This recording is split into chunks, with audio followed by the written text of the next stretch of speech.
Mateo capítulo 15, versículos 1 al 20, ya se leyó una parte de esta narrativa, y entonces no la vamos a leer de nuevo porque es muy larga, pero la vamos a ir leyendo en la medida en que vamos desarrollando la reflexión de esta tarde.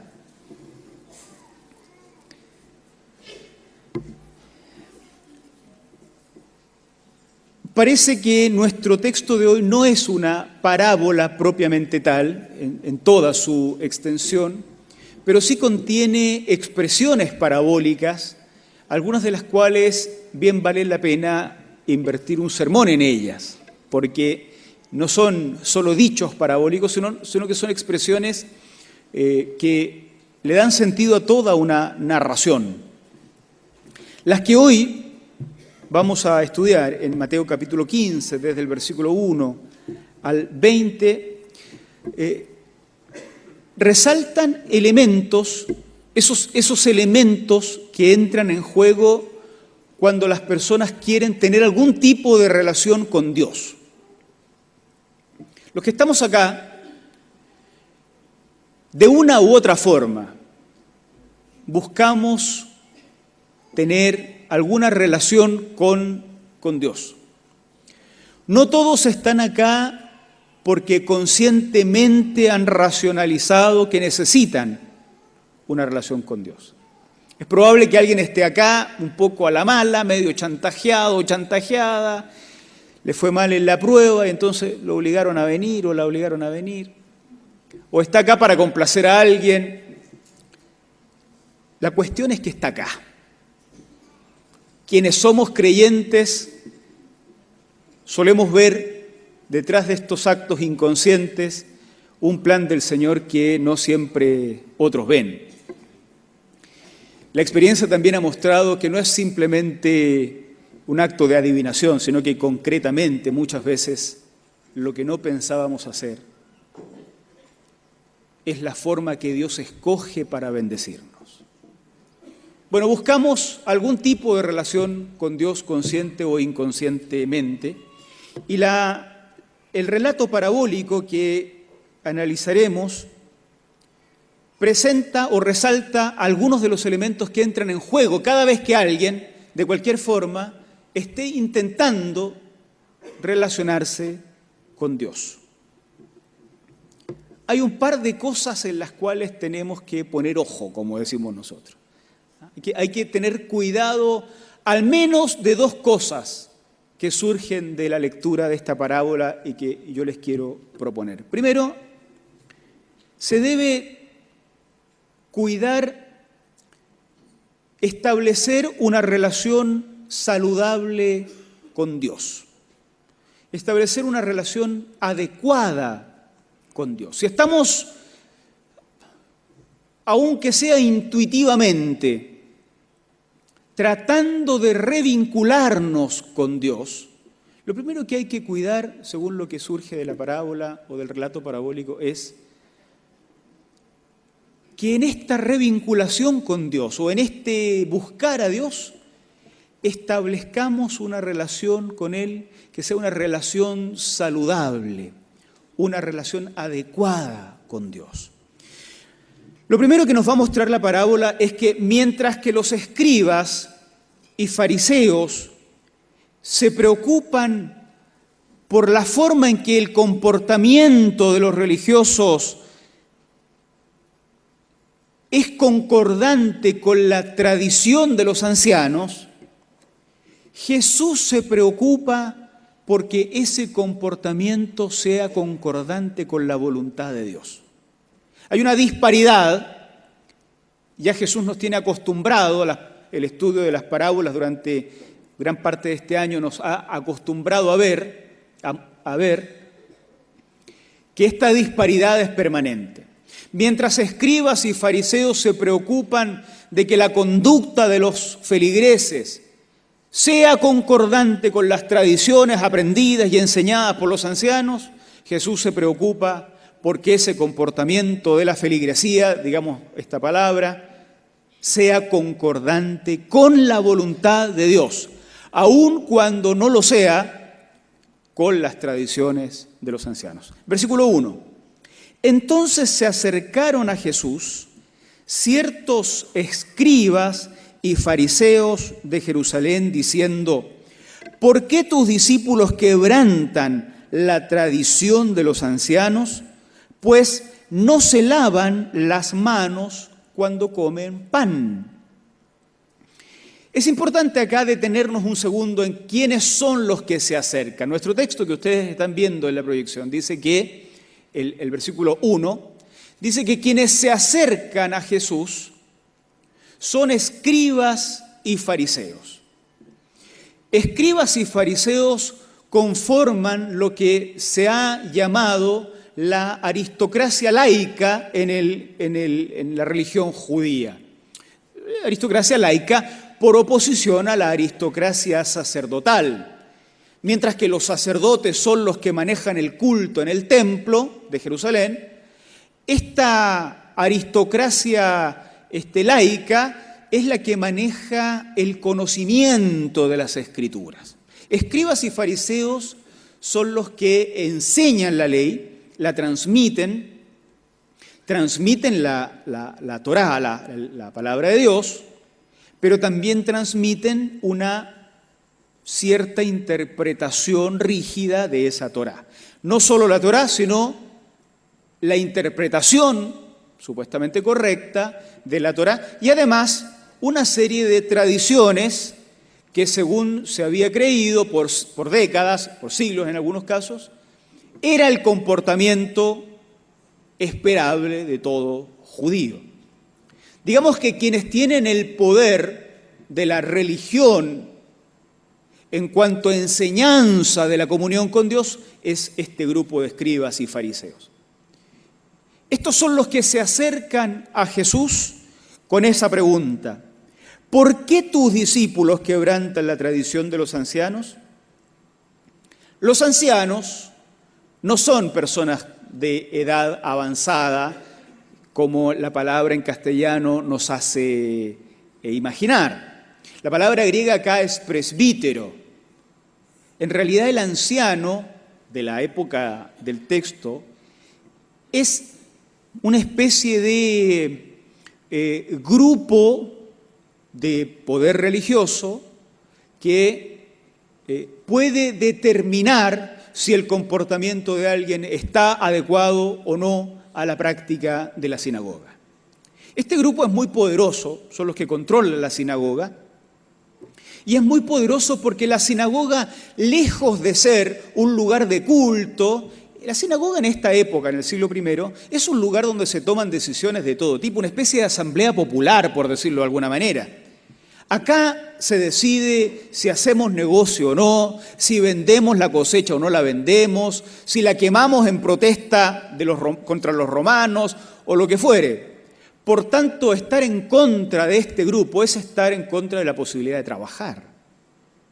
Por eso cuando ustedes leen en el Nuevo Testamento que alguien tenía temor de ser expulsado de la sinagoga, no piense que es porque lo quieren echar de la religión nomás. Ser expulsado de la sinagoga en el siglo I era probablemente no poder volver a comerciar, vender los pescados, vender el trigo o las cosechas, ¿cierto? Así que una cosa complicada. Bueno, los ancianos han desarrollado por siglos una manera de entender la Torá escrita, la palabra de Dios. Han desarrollado una tradición tan poderosa que corre en paralelo con el texto sagrado, estando al mismo nivel de autoridad. Si el texto sagrado decía guarda el día de reposo, la tradición explicaba qué significa guardar el día de reposo, cuánto es posible caminar, cuánto se puede cargar. Todas esas cuestiones que no están escritas, la tradición las ha interpretado. Pero esa interpretación, para la época de Jesús, pesaba lo mismo que pesaba la palabra escrita del Señor. Así es que la pregunta no es menor. ¿Por qué tus discípulos transgreden las tradiciones de los ancianos? ¿Por qué las quebrantan? ¿Por qué se las saltan? ¿De qué forma? Comiendo el pan sin lavarse las manos. Para nosotros en el siglo XXI, especialmente quienes acá trabajan en el área de la salud, podrían decir, bien hecho, porque nadie debe comerse el pan sin lavarse las manos. Pero en el siglo I, que es la época en que se está escribiendo este texto, el lavamiento de manos del que hablan los escribas y fariseos nada tiene que ver con la cuestión higiénica. Se trata de un lavamiento ceremonial que me lava de las impurezas religiosas que me contagio cuando en la vida diaria me paso a encontrar, me tocan uno que no es judío. Ese acto de relacionarme con un ser impuro de una religión distinta a la mía me contaminaría de tal forma que debo en casa lavarme las manos para no contaminar el pan y al comérmelo no contaminarme por dentro. ¿Recuerdan las bodas de Caná de Galilea? Algunos lo recordarán en el Evangelio de Juan, cuando se quedan sin vino y hay unas tinajas que las llenan con agua. Bueno, esas vasijas en las casas de la mayoría de los judíos más celosos de la ley estaban y eran vasijas para el lavamiento ceremonial. No era cualquier agua, sino el agua para el lavamiento ceremonial. Así es que la pregunta que hacen es una pregunta que es bastante complicada de responder. ¿Por qué tus discípulos, es una pregunta acusación directamente, por qué tus discípulos quebrantan la tradición de los ancianos? Quebrantan la tradición de los ancianos, se hacen culpables de romper con la tradición de los ancianos.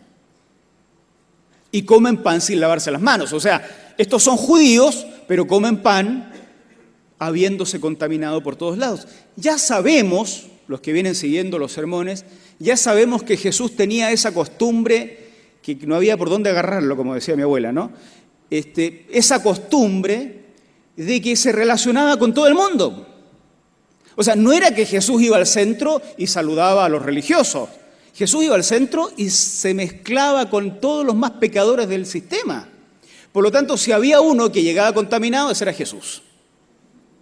Y entonces le dice, oye, tus discípulos, debe haber sido difícil ser discípulo de Jesús, porque tienes un maestro que no solamente no te cuida de contaminarte, sino que él es el primero que termina contaminado. Veía un leproso y lejos de alejarse del leproso se acercaba y lo tocaba. Doble contaminación.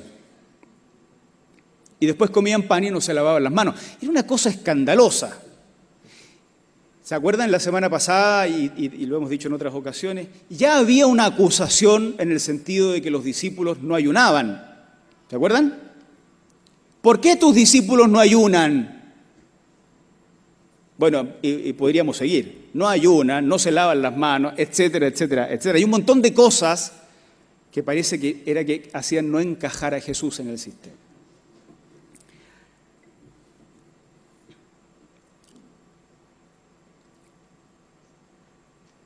Entonces este grupo de especialistas en la ley está preocupado de que los seguidores de Jesús quebranten la tradición de los ancianos.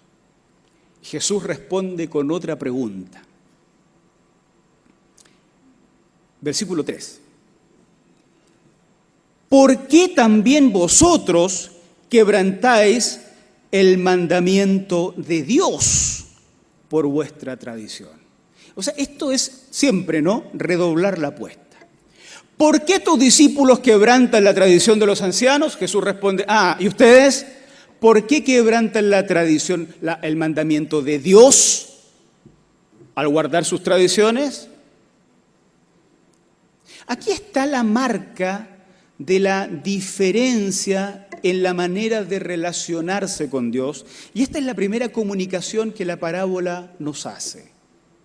Si vamos a buscar relacionarnos con Dios, que sea en los términos correctos, porque la parábola nos muestra un ejemplo de dos maneras de relacionarnos con Dios. Una, la de los especialistas en religión, porque vamos a decir las cosas como son. Si hay alguien que sabe de religión, son los escribas y fariseos. Y estos especialistas se preocupan de que las tradiciones estén bien guardadas.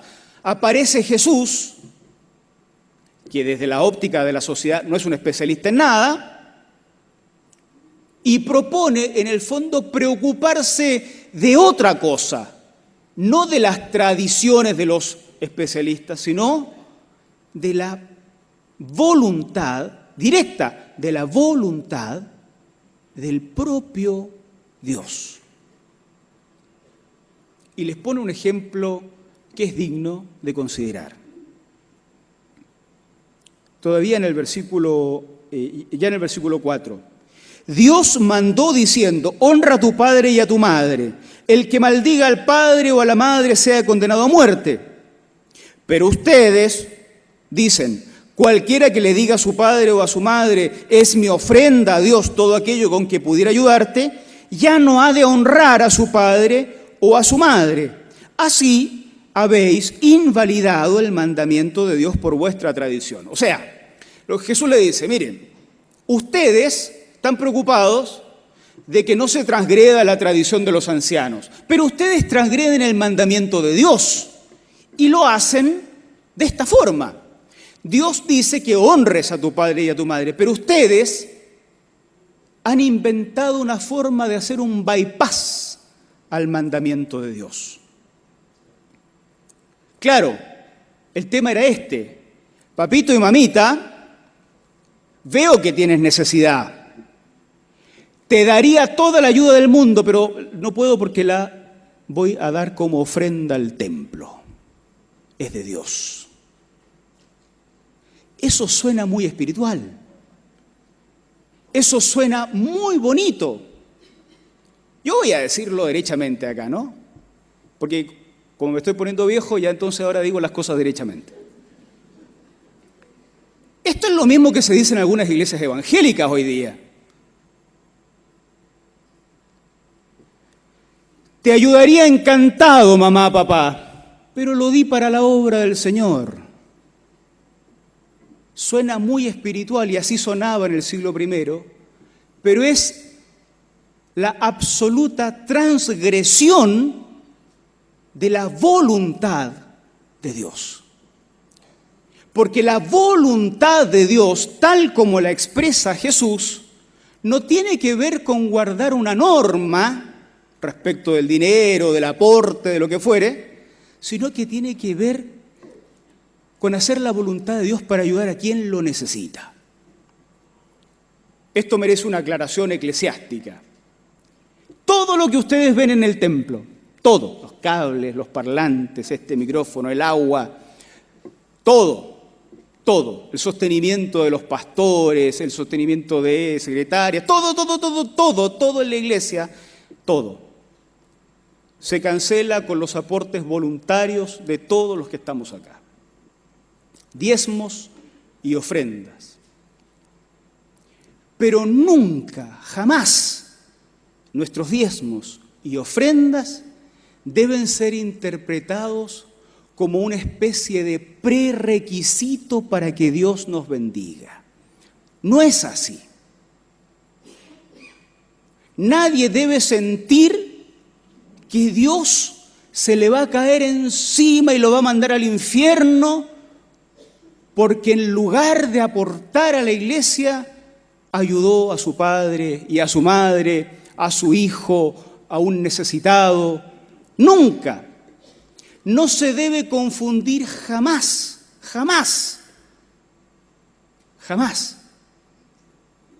las prácticas legítimas de la iglesia por muy legítimas que éstas sean, con la voluntad más profunda del Señor.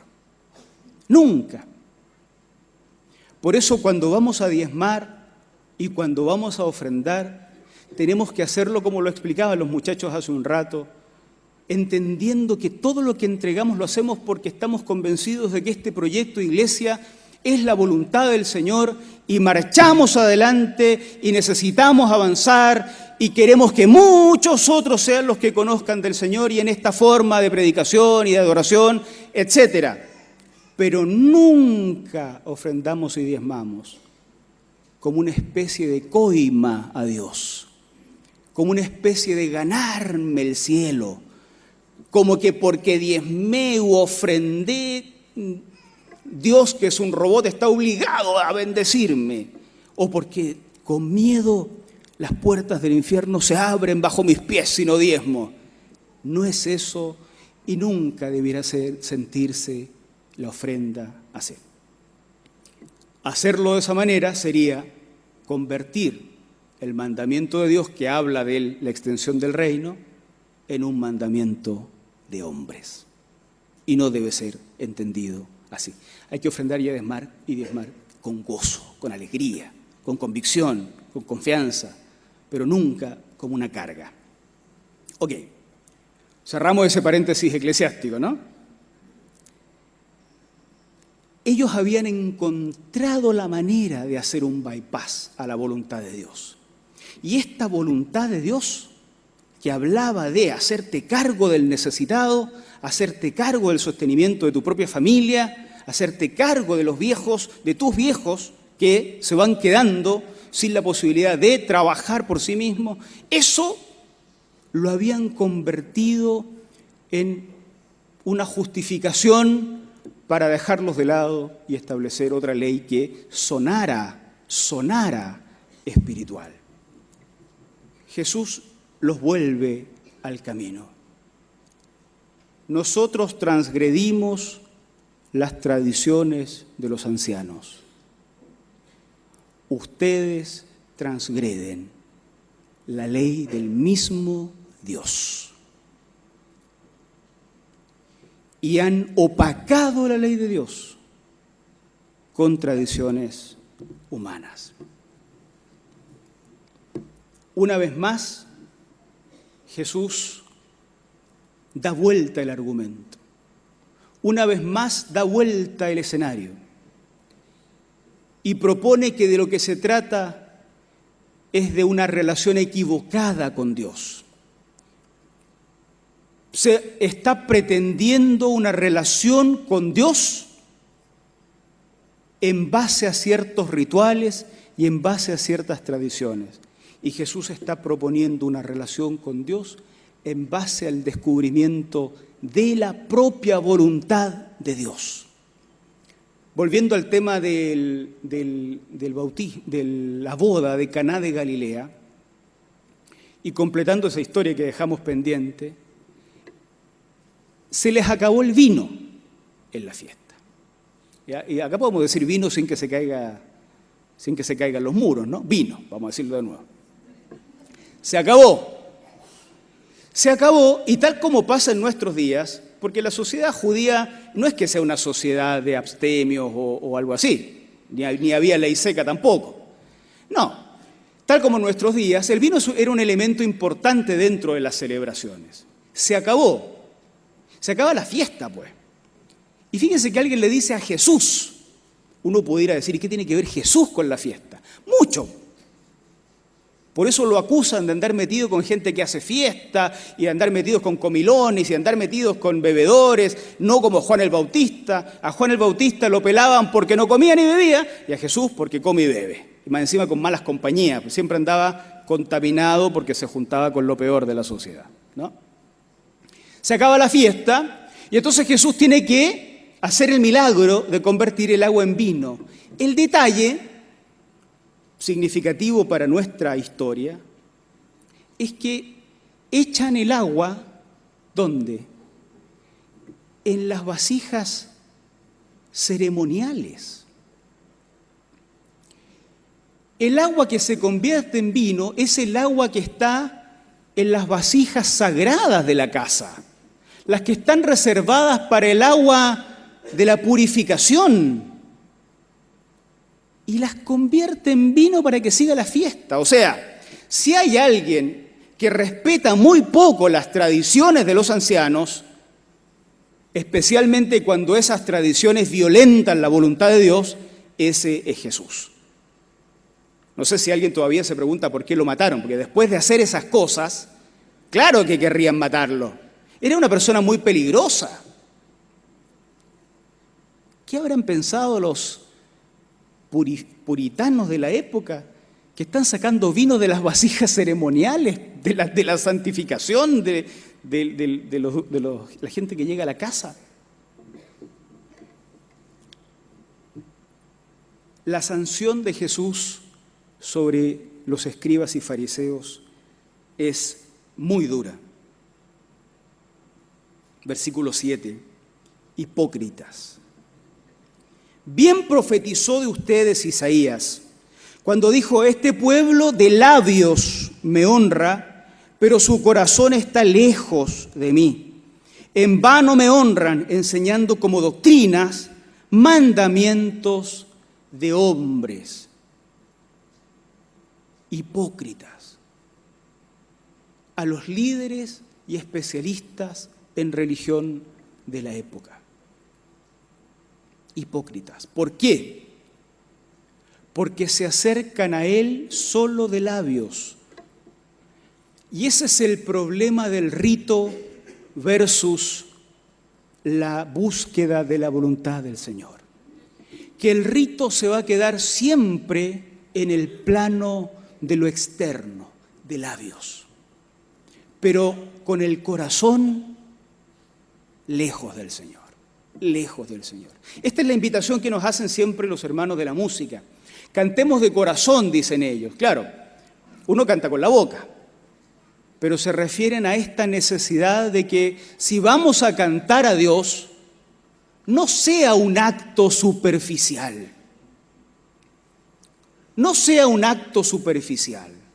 Porque eso es lo mismo que hacían los escribas y fariseos, a los cuales Jesús llamó hipócritas, que tienen una careta de espiritualidad porque guardan las tradiciones, porque guardan las normas externas, pero en cuanto se enfrentan a Jesús, lo quieren asesinar porque Jesús les hace recordar que están muy cerca de la religión, pero muy lejos de Dios. ¿Quieres acercarte a Dios? Sí, porque estás acá. ¿Estás interesado en revincularte con Dios de alguna manera? Es probable, por eso estás acá, aunque ni siquiera lo hayas racionalizado. Lo primero que tienes que tomar en cuenta entonces, a partir de esta parábola, decíamos, es que esta nueva relación que quieres establecer con Dios, la establezcas de manera adecuada. Que tu primera pregunta cuando busques a Dios en esta iglesia no sea ¿y cómo debo vestirme? ¿Y cómo debo peinarme? ¿Y qué palabras debo usar? ¿Y de qué tamaño debe ser la Biblia que me compro? No, que tu primera pregunta cuando empieces a revincularte con Dios sea ¿cuál es la voluntad de Dios para mi vida, para mi familia, para mis hijos? Y todo el resto habrá que sopesar si son la voluntad de Dios o si son tradiciones de hombres que hemos ido inventando. Eso es lo primero, establecer una relación adecuada con Dios. Lo segundo, establecer una relación saludable con quienes nos rodean, no solo en el templo, sino con quienes nos rodean en general. Mientras que los fariseos estaban preocupados de no contaminarse por culpa de otros, Jesús les propone no contaminar. ¿Cómo Jesús tiene esta facilidad para dar vuelta a las cosas? Es impresionante. Ellos están afligidos porque alguien me va a contaminar, hay que lavarse las manos para no ser contaminado, que no me contaminen, que no me contaminen. Y Jesús da vuelta el argumento y le dice, epa, cuidado, porque ustedes son los que pueden estar contaminando. El que contamina es el que de dentro saca lo malo. Versículos 12 en adelante. Acercándose sus discípulos, le dijeron: ¿sabes que los fariseos se ofendieron cuando oyeron esta palabra? ¿Cómo no van a estar asustados si este grupo tiene el poder de dejarlos sin trabajo? Jesús respondió, versículo 13, la planta que no plantó mi Padre será desarraigada. Como queriendo decir, mire, no se asuste tanto, porque si el fariseo no lo puso Dios ahí, no hay nada que hacer con él. Dios lo va a sacar. ¿Qué vamos a hacer? Déjenlos. Son ciegos, guías de ciego. Si el ciego guía al ciego, ambos caerán en el hoyo. Qué interesante esto, ¿no? Yo pensaba la responsabilidad que tenemos los que enseñamos la palabra de alguna forma. Porque el hecho de enseñar por años no es garantía de que estemos entendiendo algo. Es posible que, como los fariseos, estemos conduciendo a un precipicio a cualquiera. Por eso es importante volver a oír a Jesús, la sencillez de Jesús. Un Jesús que no tiene todavía todo el esquema eclesiástico que tenemos nosotros encima. Pedro le dijo finalmente, bueno, explícanos esta parábola. ¿También vosotros estáis faltos de entendimiento? Verso 17, ¿no entendéis que todo lo que entra en la boca va al vientre y es echado en la letrina? Pero lo que sale de la boca, del corazón sale. Y esto contamina al hombre, porque del corazón salen los malos pensamientos, los homicidios, los adulterios, las fornicaciones, los hurtos, los falsos testimonios, las blasfemias. Esas cosas son las que contaminan al hombre, pero el comer con las manos sin lavar no contamina al hombre. O sea, se han privado toda la vida han guardado rituales para evitar ser contaminados y la contaminación la tenían por dentro. Por dentro. Jesús dice que lo que contamina es lo que sale del corazón. Y luego pone los ejemplos. Lo que sale del corazón, los malos pensamientos. Fíjese usted que no es tocarse con un impuro, son los malos pensamientos, los homicidios, los adulterios, lo que hace daño. Esas cosas contaminan. Las fornicaciones, los hurtos, los falsos testimonios, las blasfemias, probablemente todas estas cosas que hacían aquellos que se guardaban de ser contaminados por los gentiles. Aquellos que creían que una religión externa y una práctica religiosa externa podía contaminarlos. Jesús da vuelta el argumento. Lo que contamina es el veneno que sale desde el fondo de nuestros corazones. Queridos, ¿cuántas veces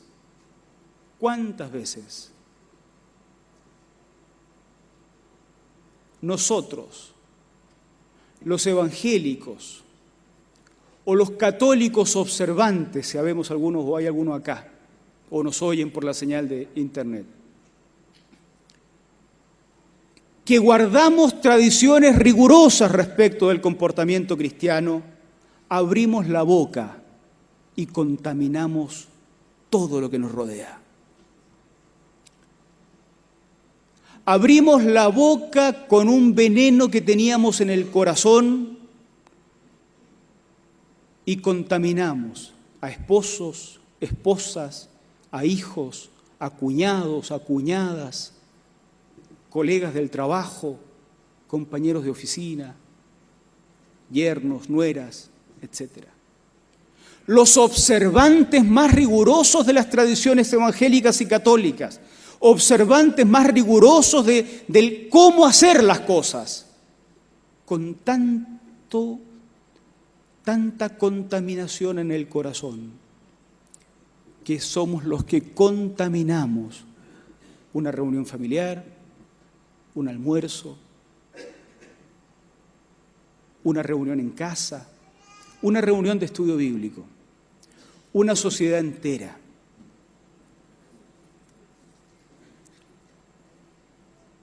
Lo que contamina, hermanos y hermanas, está en el fondo de los corazones. A veces en los de otros y a veces en los nuestros. Por eso hay que establecer buenas relaciones con Dios, primero. La forma de relacionarse con Dios tiene que ver con no buscar ser fieles a costumbres que hemos creado en estos 2000 años de cristianismo, que ya son muchos. Tiene que ver con buscar la voluntad de Dios. Si estás buscando la voluntad de Dios, probablemente no vas a ser fiel a varias de las tradiciones que la Iglesia tiene, pero lo relevante es que seas fiel a Dios. Entonces, ¿estás buscando a Dios? ¿Quieres relacionarte con Él? Por ahí partimos. Pregunta por la voluntad de Dios. Esa voluntad de Dios, cuando la ejecutes, a veces te vas a ganar un aplauso y otras veces te van a crucificar. A veces va a ser plenamente concordante con lo que dicen otros cristianos, otras veces no va a ser concordante. Lo importante es lo que opine de ti nuestro Señor. Eso es lo primero. Lo segundo, establezcamos buena relación con nuestro prójimo. Tanto andar preocupado de que este me contamina, el colega del trabajo me contamina, el otro me contamina, cuando en realidad tal vez el que está contaminando sea yo. Quiero usar una expresión con respeto al mundo católico y a los que somos evangélicos antiguos también. Pero esto es una práctica en nosotros, por eso quiero decirlo de esta manera. La cuñada o el cuñado que viene con un crucifijo a almorzar con nosotros no nos contamina, hermanos. No nos contamina.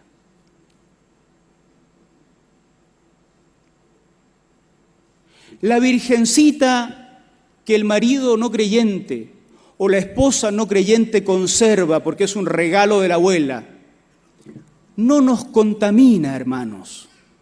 No nos contamina. Lo que contamina es lo que sale del corazón. Y a veces, quien conserva la virgencita de regalo tiene un corazón más limpio que nosotros que quebramos la virgencita. Lo que contamina, dijo Jesús, es lo que sale del corazón. Claro, cuando le ponemos fe a esa virgencita y a ese crucifijo, uno puede decir, bueno, aquí hay que educar un poco más, porque hay que tener fe solo en Dios, pero no nos contamina. La comida que me voy a comer con este señor o esta señora que tiene un crucifijo de arito, esa comida sigue siendo comida que da el Señor. No me contamina. Pero si abro la boca de forma inadecuada, aunque sea el pastor más excelente, puedo contaminarlo todo. Por eso establezcamos buenas relaciones con Dios, pero también aprendamos estas buenas relaciones con el prójimo. No todo el mundo es mi enemigo, no todo el mundo me contamina. Si lo sabrá Jesús, que se juntaba a comer con lo peorcito de la sociedad. Por eso nunca lo entendieron a Jesús. La gente andaba preocupada. No todos los que andaban preocupados eran malos, pero se preocupaban genuinamente. ¿Se acuerda de esa mujer que lloraba y le secaba los pies? Nadie tenía malos pensamientos sobre Jesús, pero estaban preocupados porque lo estaban contaminando. Lo están tocando y si lo tocan, la impureza se le transmite. No se transmite nada. No es cierto. La impureza ritual, digo, de la gente de la salud sabrá de lo suyo, pero yo no me meto en eso. No se transmite la impureza espiritual, no se nos pega, no pasa por los poros. Ya está en el corazón y ojalá que no esté en el nuestro, para que no contaminemos nosotros. El rito en sí mismo no tiene ningún sentido. Eso es lo que está de fondo en esto de lavarse las manos. El rito en sí mismo no tiene ningún sentido. Por eso, digámoslo con claridad, amigos y amigas, no basta con la boda. No basta con la boda. Para que tu matrimonio sea un matrimonio cristiano, no basta con que un pastor o un cura haya declarado el famoso los declaro marido y mujer. La boda no es. La boda es el rito. Si el Señor Jesucristo no está sentado en el trono de tu hogar, esa boda no tiene ningún sentido. Es como lavarse las manos creyendo que con eso, como los fariseos, te quitas la impureza. Tampoco tiene sentido, y esto no lo digo por Joaquín, que debutó hoy día entre nosotros, no es culpa de él. Tampoco tiene sentido la presentación de niños si esto se queda en el rito. Si alguien piensa que porque un pastor, pastora, sacerdote, lo que fuera, declaró la bendición trinitaria sobre el chico o la chica, eso asegura que a los 15 años se va a convertir al Señor, se equivocó. Si no pueden ver los niños en nosotros, que también buscamos a duras penas, de porrazo en porrazo, la voluntad del Señor, ellos tampoco la van a buscar. Esto no se hereda. No se hereda. La Santa Cena y el bautismo, dos de los rituales más sagrados que conserva la tradición protestante, si no van acompañados del corazón, tampoco sirven de nada. Mire usted que la Santa Cena, cuyo sentido más profundo es la unidad del cuerpo de Cristo, cuando participamos de ella todos peleados, ¿qué cuerpo de Cristo es ese?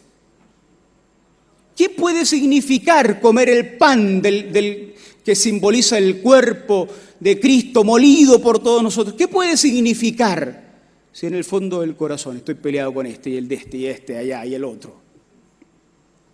Si el bautismo, que es la exteriorización de la fe que el Señor ya puso en el corazón, si el bautismo se hace sin esa convicción profunda,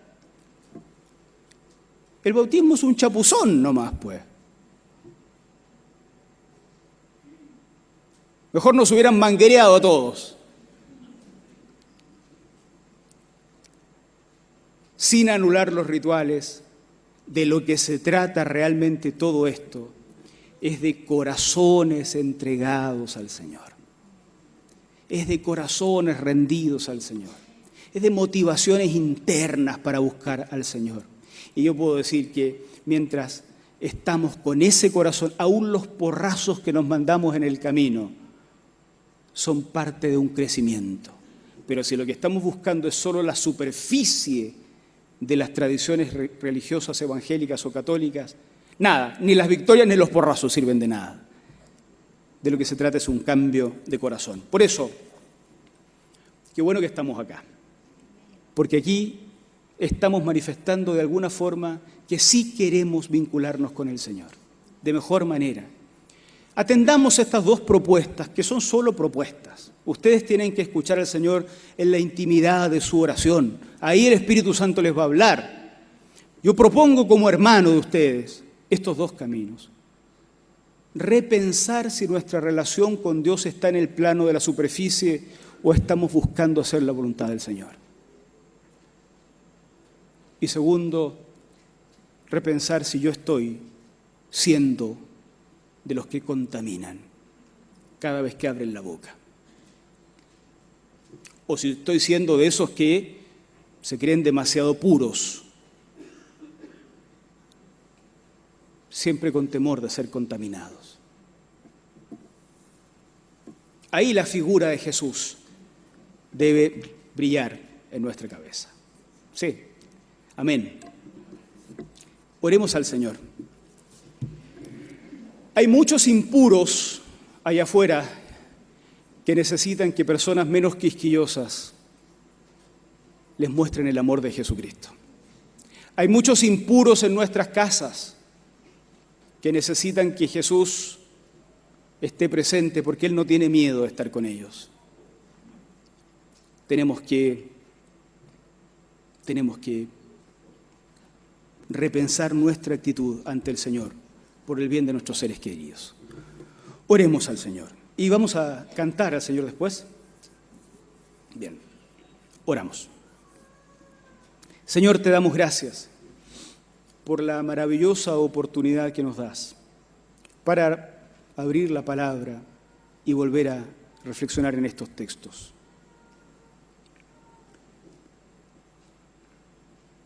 Gracias por lo que ha sido el canto de este día, por cada ofrenda y diezmo entregado, por cada abrazo que nos hemos dado.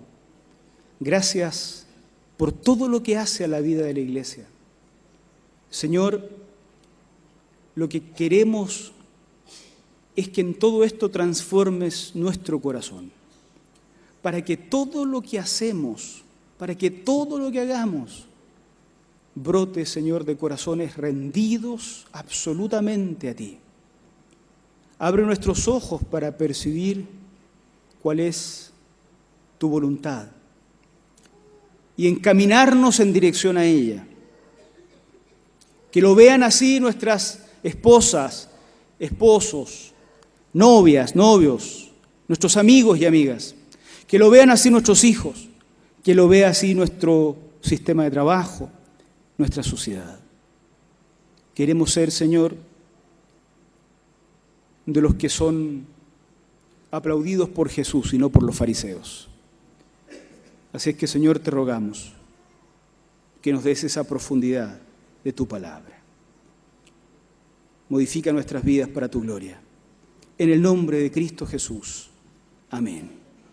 Amén. Amén.